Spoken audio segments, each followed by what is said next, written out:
Hey guys, welcome to another episode of Fight Zone, where every week we're going to feature different styles of martial art. This week we're going to take a look at the martial art that teaches the way of the shinobi, or commonly known as ninjas.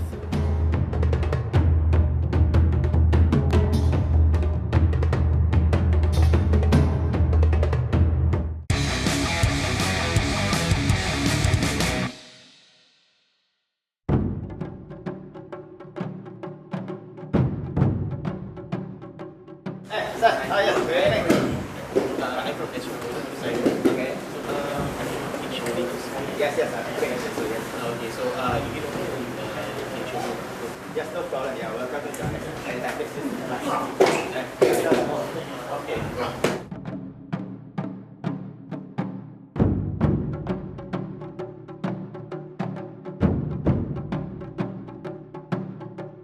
Ninjutsu is technically they don't have a proper founder, right? Because it came from situational development.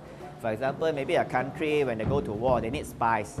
They can pick up somebody, they can gather a few groups of people and they train them in such a way that they can penetrate the enemy's place, okay? And they gather as much information as possible. Some of them are also trained in commando-like techniques.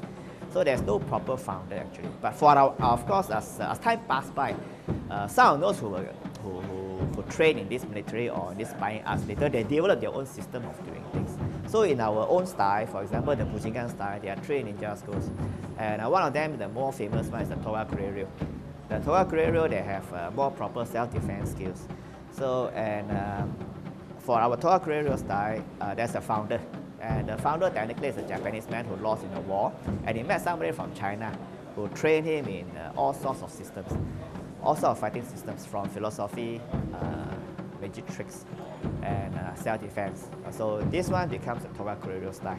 This is actually, if you say that's a founder, for our style, this is one of the founders. Ninjutsu technically is a spy martial art. Technically it's a spy art. And although what we are doing is just the self-defense side, but in the past it's mostly for spying and also for commando work. So they do a lot of sabotage in the past. They also try to gather as much information for their masters, political masters in the time. And technically the ninjas also acknowledge their knowledge came from China. Okay, and it came from China all the way to Japan, and from there they sent it up. And of course, the Japanese also developed their own way of doing things. So what we are inheriting now is actually what is remaining in Japan today. And it went all over the world from Japan, and it came to us in Malaysia much later, about 20 years ago. My name is James Lee, and I've been doing Ninjutsu for 20 over years. And the art I'm doing is the Bujinkan Towa Kureryo style, or sometimes we call it Bujinkan Ninjutsu or Bujinkan Budo Taijutsu. And what is in the Bujinkan? There are 9 different schools, which are combined together by our headmaster, Soke, Dr. Masaki Asumi. And in these Bujinkan schools, there are 6 samurai schools and 3 ninja schools. So what we are doing today is not the full spectrum of ninjutsu. What we are doing is actually the self-defense part, which we inherited from the ancestors in the past. My name is Marcel Fabian. I'm from Sabah. I'm 42 years old, and I've been doing ninjutsu for about 20 years, since 1997. I've always been interested in the ninja martial art, just that I didn't find any instructor until I moved to KL. Before that I was in Sabah. So I did Taekwondo since 1980 until about 1994, which was my last competition. I have 2 bronzes and 1 silver at the state level for Sabah. So I've gone to the nationals for Taekwondo. So after I moved to KL to pursue my degree in Health University, University of London, I found out that there's a ninjutsu class here, so I decided to join. So in ninjutsu, the traditional style, okay, they have many categories. Some of them they use, like for example, weapons. For example, if you use a sword, okay, and the techniques developed from a sword, we call it kenjutsu. So shuriken jutsu means the techniques developed from the shuriken itself. You can use it to throw, or you can use it to strike, and different schools have different ways of doing things. So taijutsu is actually another spectrum of ninjutsu. It means body technique. We don't give a specific name to the self-defense side. So to generalize everything, we call it taijutsu. It means we use any part of the body as a weapon. So we call it taijutsu. it's very difficult because the concepts are so different from Taekwondo. Taekwondo is very straightforward. You kick, you punch, you move away from a punch or from a kick, or you move to the side. But in Ninjutsu, sometimes you go in, and sometimes you can interchange into a weapon. You can take a piece of a leaf or some dust from the ground or a stick and turn it into a weapon. And then you mix it up with strikes and with throws. So it's like everything's mixed in together. So it's the scope of the martial arts is very wide. So I think it's a bit difficult, but after a while I found it made sense because the strategies are sort of the same. Even though you're using weapons, you're using empty hands, you're striking or you're grappling. It's all the same. The strategies are the same. Okay, these are some of the weapons that can we call it weapons? Yes, yes. Weapons used by ninjas.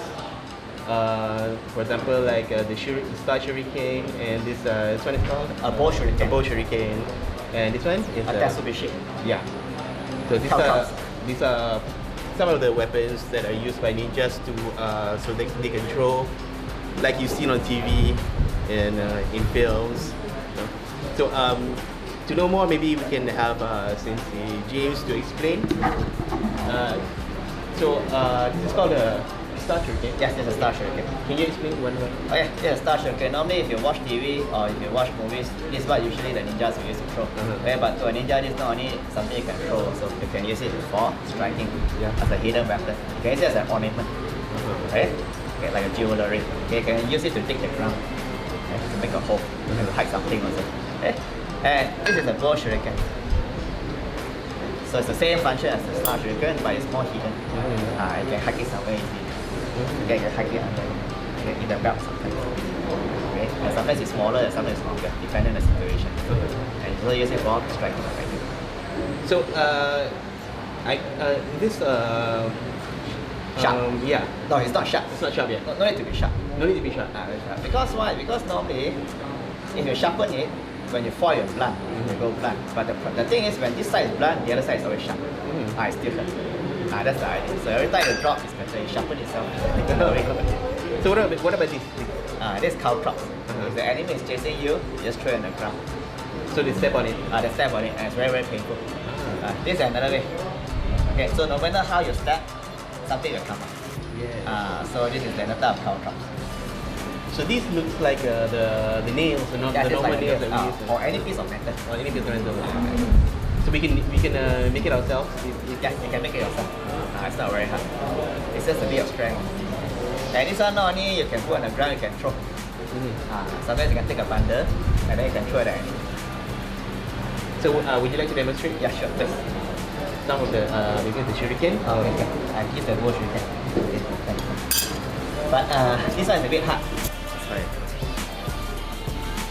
Okay, so you can throw it.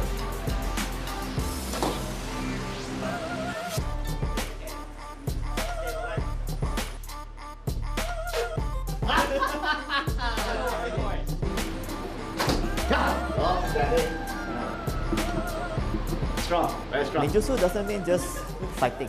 It means gathering information, how to make poison,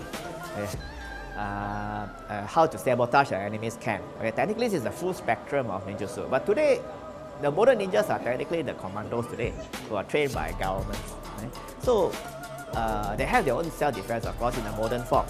So this is what we call the full spectrum of ninjutsu, a modern contemporary ninjutsu today. So what we are doing is something that's traditional, which we inherited from the past. Now, whatever sabotage skills we have last time, right, I don't think they are relevant today.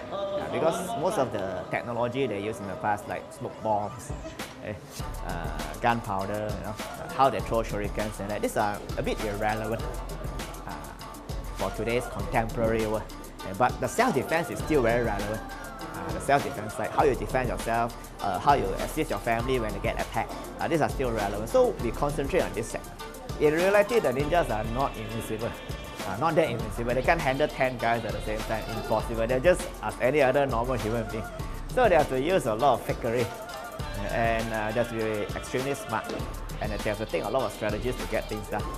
And like I said, the ninjas' main mission is to gather information, and if possible, they try not to fight. But the movies make it as if the ninjas can fight. I know, like they can handle as many people as possible, and they always end up like the hero and always win. That's not possible. That gets the difference. Reality is very important. So in the movies, it's a bit hard to accept.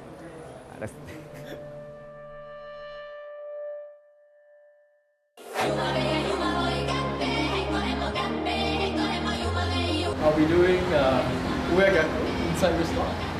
So tap, hit the face, elbow, jump, from here. So forward, forward, close.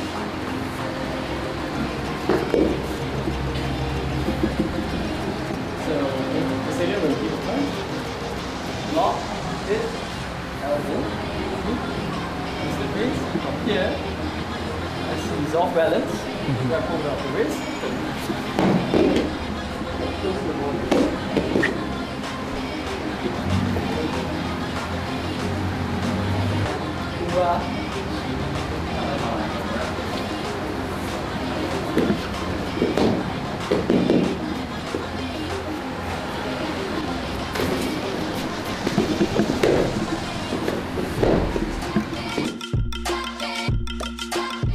Okay, that's a wrap for this week's episode. We'll see you in the next episode of Fight Zone. Take care.